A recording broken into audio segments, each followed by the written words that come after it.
Thank you for joining us. Once again, we're here with William Morrison, CRA Senate Director. He is running for mayor in the city of Los Angeles. Mr. Morrison, tell us the main issues that makes you to run for the city of Los Angeles for mayor.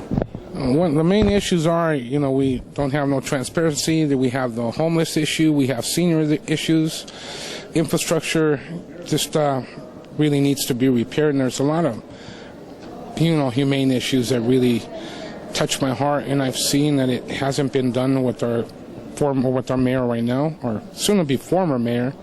He's not taking me seriously, but this is an issue that needs to be addressed, and it's time for people moving in East LA and all over the city. Talking about businesses, we have this California Chamber of Commerce Hispanic Convention. How important for you is to support the small business, or medium businesses, or large businesses? It's very important because this is one of the main reasons a lot of businesses have shut down because of the higher taxes for Medi-Cal, that they have to have insurance.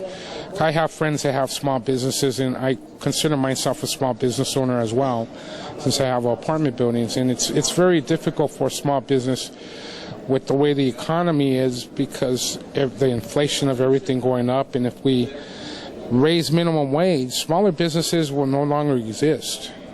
Then you're opposed to the $15 minimum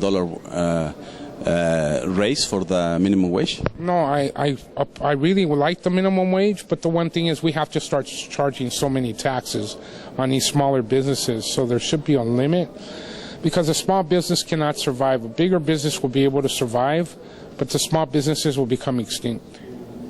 So far in those 3 days, what has been the most exciting for you to be in this convention? The most exciting part is meeting new businesses, making more friends, and just getting the message out there that there's an advocate that is fighting for everybody, for all businesses, for all Latinos and everybody in this country, and of course here in California, in the city of LA. In order to raise a campaign for mayor of the city of Los Angeles, how much money are we talking? Because right now, if you want to become a politician, or if you're running for an office, you better have money, otherwise you're out. That's so true. To be very effective to win this race and not even worry about the mayor right now. He's already raised $2 million. I want to raise at least $2.5 million, and I know I'll be very effective, but with $4 to $5 million, I will completely win this race because I have the advertising, I have the support behind me, enough yard signs, banners. But it takes a lot of money to run a campaign.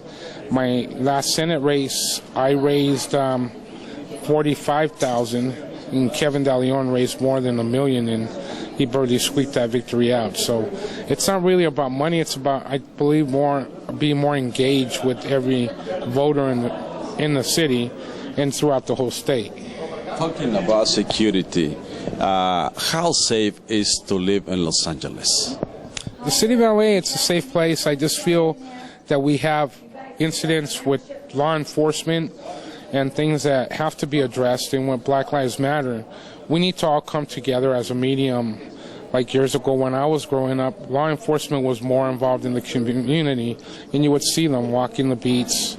And the way they have their shifts now, they work 3 days, 12-hour shifts. I want to cut that back to the traditional shifts, which is 5 days, 8 hours.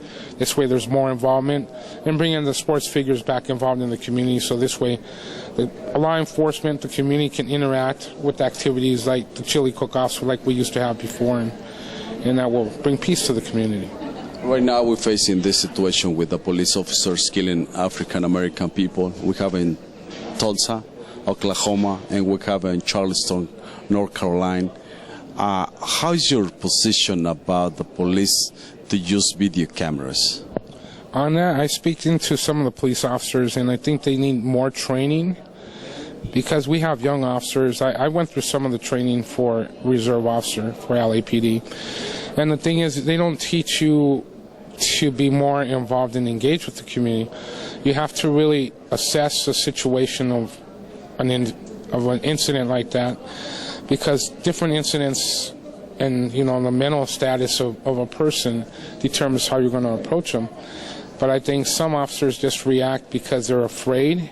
And if you're afraid to be an officer, you shouldn't be there, because you're more happier to shoot somebody because you're trying to protect yourself. But of course, they have to learn and remember we're there to protect and serve, not to shoot and then try to protect. So, I think we need to restore those aspects back, because nobody's doing that no more. Some of the younger generation that's coming in.